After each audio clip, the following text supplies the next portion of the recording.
What is good, everyone? This is your host, Deanna Radulescu with Label-Free Podcast. To live your best life, you must live label-free.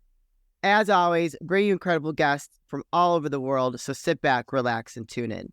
My next guest is an organization expert and owner of Neatly Balanced. She transforms lives through recreating the sacred spaces of homes. Please welcome Kristy Edwards. Kristy, welcome to the show. Hi, thank you for having me. Thank you for being here. So I've had, I think, like maybe one or two other guests that kind of specialized in this.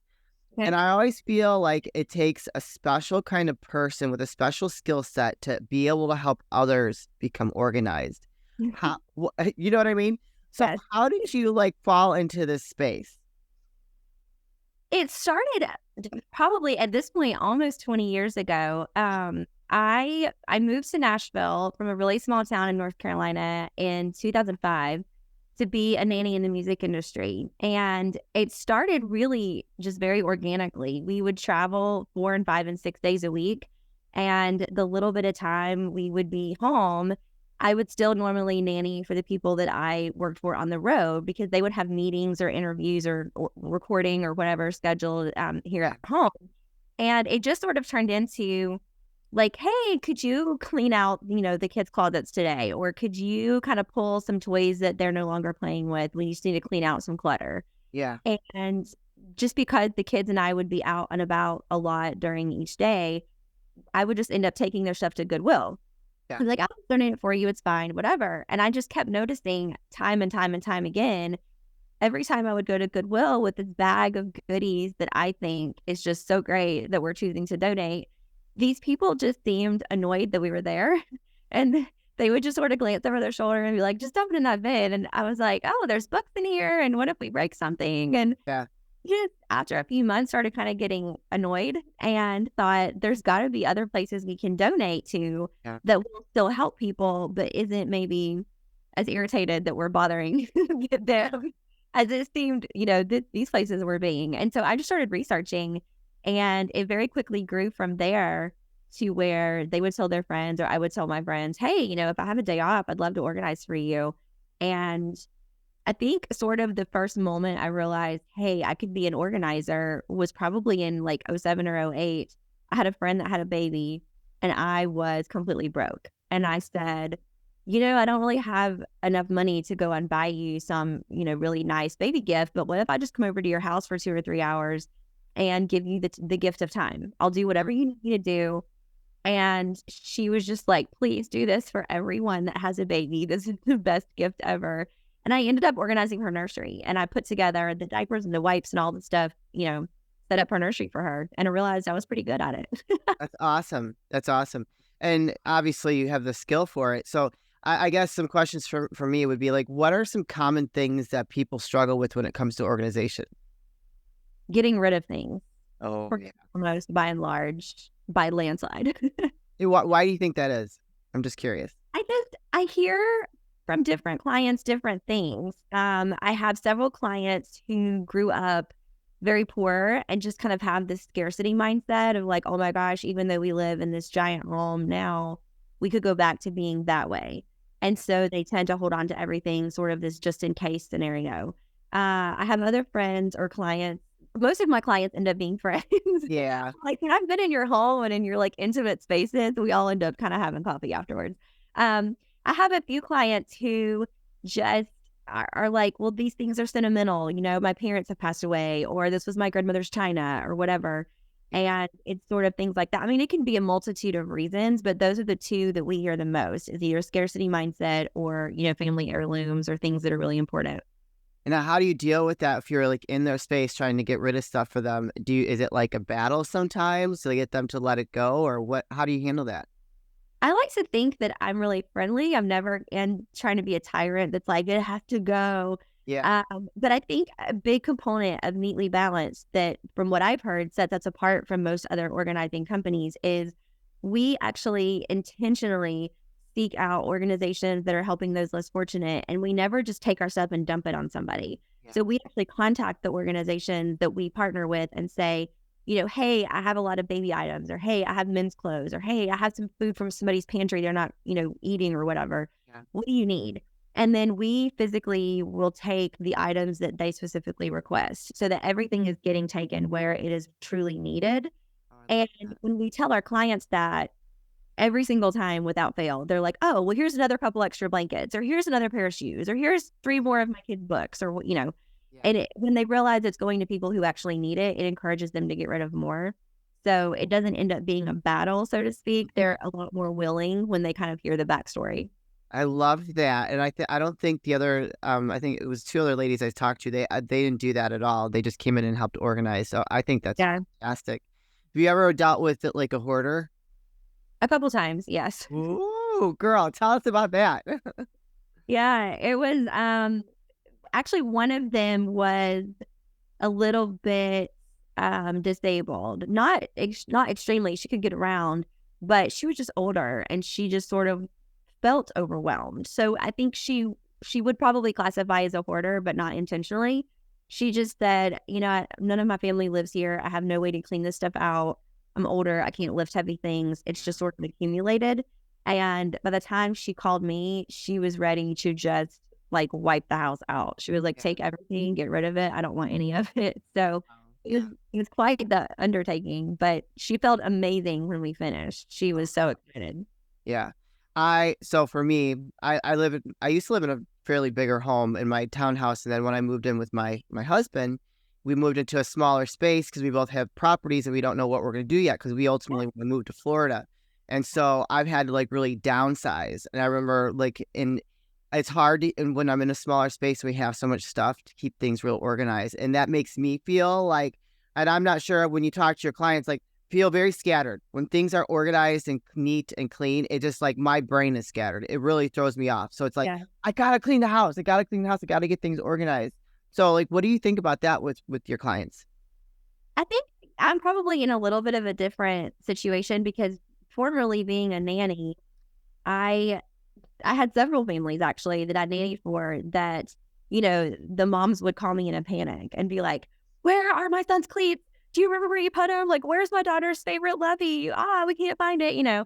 And I always say, "Oh, bottom left-hand drawer on the left-hand side of the dresser behind the da da da da." Yeah. That was sort of my job, but I also always try to encourage my clients, get your kids involved, like even at 2 or 3, your kid can have the tiniest little bit of responsibility. And as they get older, just add to it, with whatever they're ready for. So even when it comes to organizing, we're like, hey, if your kid is 4, encourage them to pick out 4 toys or 4 books or 4 articles of clothing that they can get rid of. If your kid is 9, have them pick out 9 things. And encourage them, to be a part of it. But also it just goes back to if you take the time now to put whatever it is where it actually belongs instead of we all have a junk drawer. I have one. But instead of just sort of dumping something in the junk drawer or the junk basket or the junk area, if you take the extra 30 seconds and put it where it needs to go to begin with, you don't have to worry about stressing out because you can't find something because it's where it belongs. So that's probably the hardest lesson to learn. But if you can start implementing that, now, it definitely will help down the road. Why do we all have a junk drawer? Why do you think that is? You know what I mean? Yeah. No, I have one too. So people, I hear that all the time. They're like, oh, I'm sure your house is perfect. And I'm like, no, because I'm the last house that gets organized. Home at the end of the day, I'm like, I'm tired. We'll do it later. Yeah, for sure. Why? Yeah. Everybody needs a junk drawer for sure. Why do we have that drawer? Why do you think that is? I never asked that question, but you say it, I'm like, I do have a junk drawer. It's in my kitchen.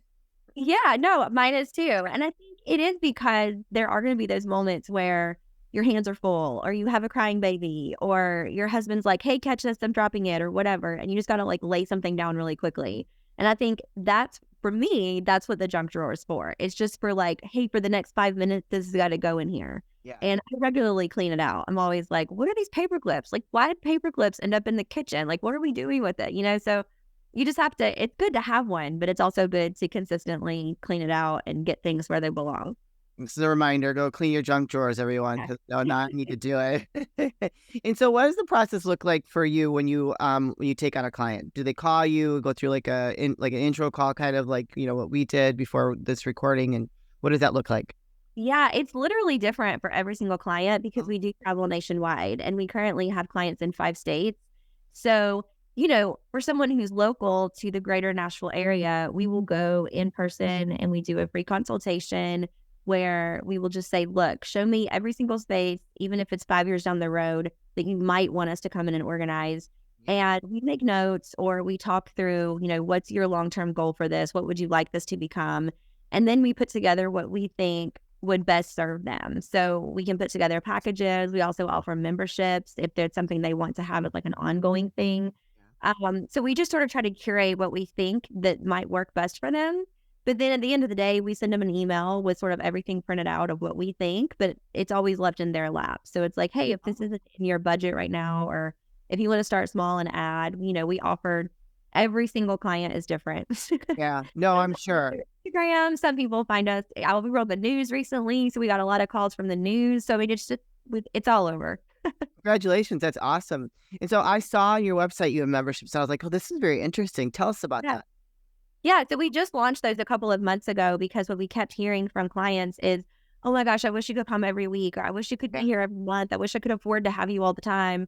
And we always tell people, it is sort of what we consider this luxury service. And so I think a lot of people, when they hear the word luxury, they just immediately think expensive. Yeah. And I always say, number one, you always get what you pay for, regardless of what it is in life.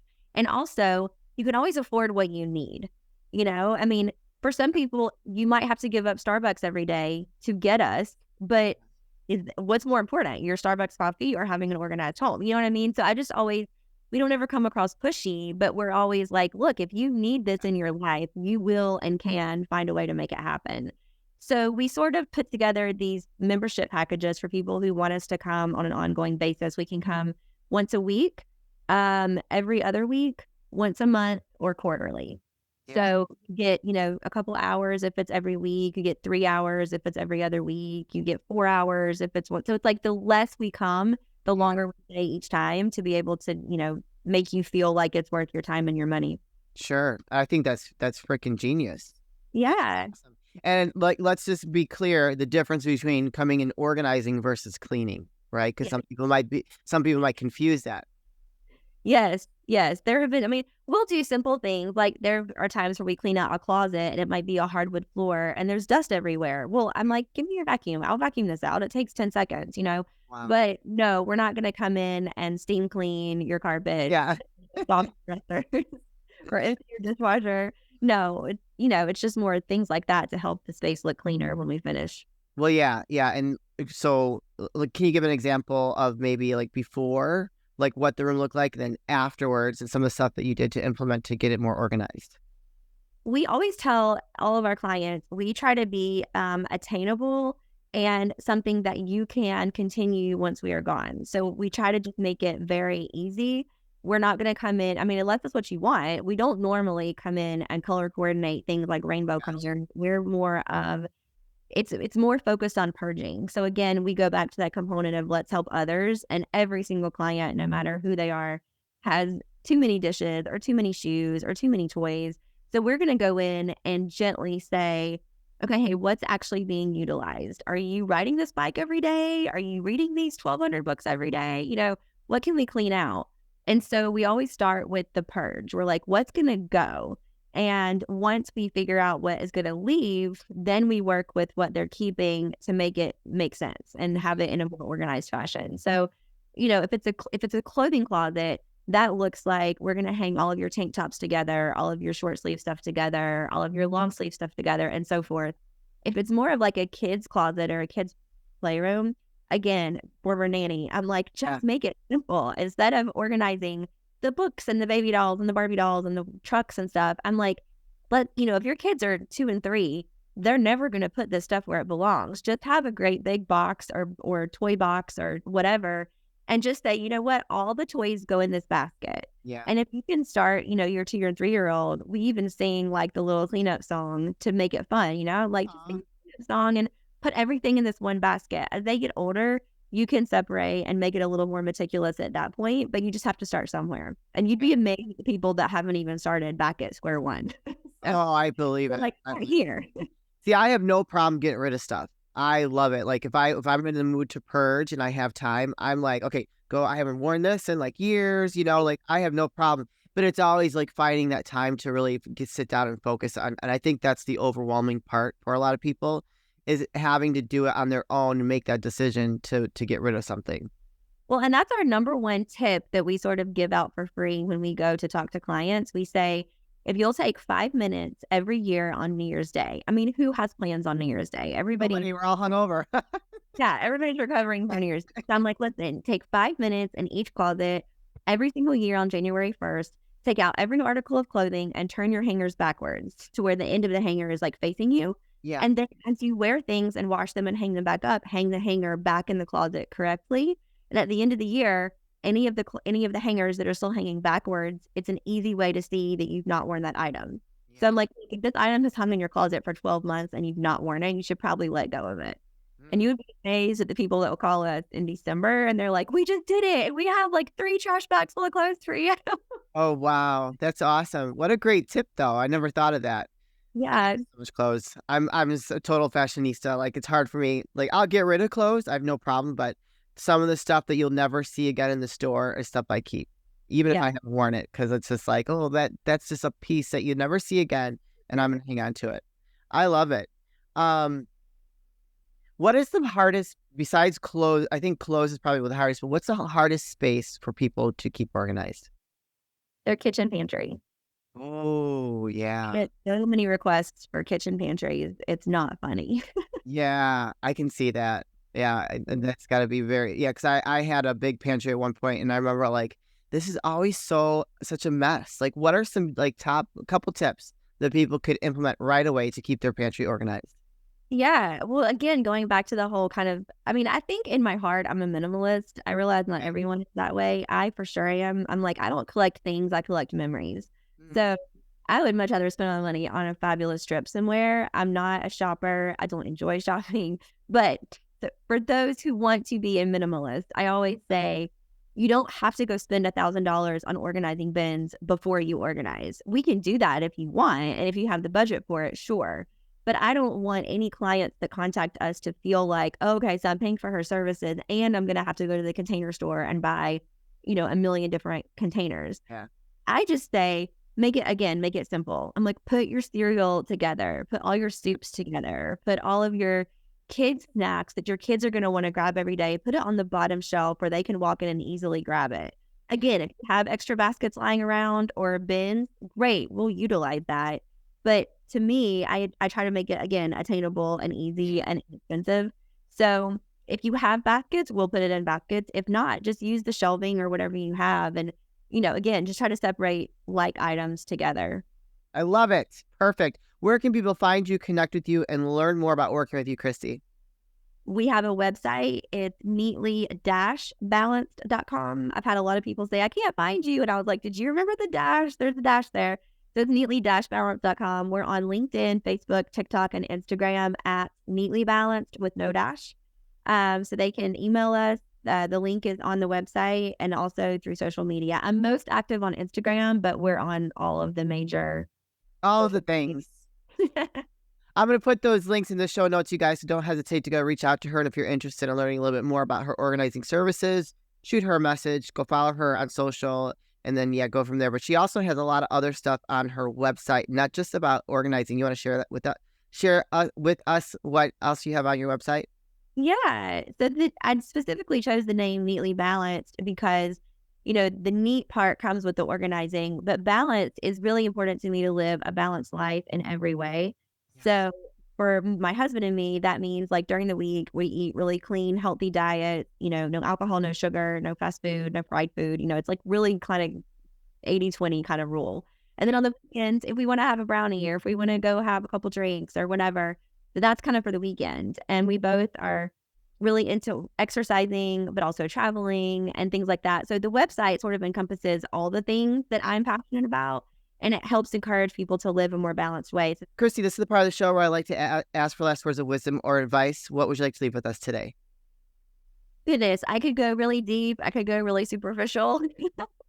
I think number one, in terms of the organizing, it's just start somewhere. I always tell people I'd rather you reach out and shoot me an email and ask for a consultation or a price list. And then if you can't afford it right now, great. But, if you just need tips and tricks, like just start somewhere. In terms of life, I just always say keep what matters closest. I just recently had a health scare and actually had to have surgery last week because they found some cancer on my leg. And it really puts so much in perspective. And whether it's a disagreement with your spouse or yelling at your kids or, eating too much the weekend before and not getting to the gym. It's whatever it is. Like at the end of the day, does that stuff really matter? I just am like, love those that you love. Make sure they know you love them. Make sure that you are showing your appreciation to those in your life, whether it's your employees, if you have a nanny, if you have a chef, like a personal assistant, I'm like, just make sure people know they're appreciated and they're loved because you never know how much time you have left on earth. So Amen to that, sister. Holy cow. I can totally relate to that.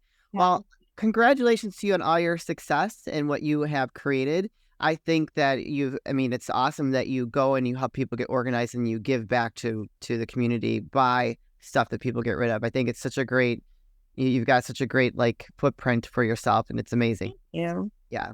Thank you for sharing your story and sharing what you do, Kristy. We appreciate you. Well, thank you so much. You're welcome. You guys, this is your host, Deanna Radulescu with Label Free Podcast. To live your best life, you must live label free. As always, don't forget to subscribe, follow, rate, review, comment, share, all those good things. And I'll be back soon with more dynamic guests.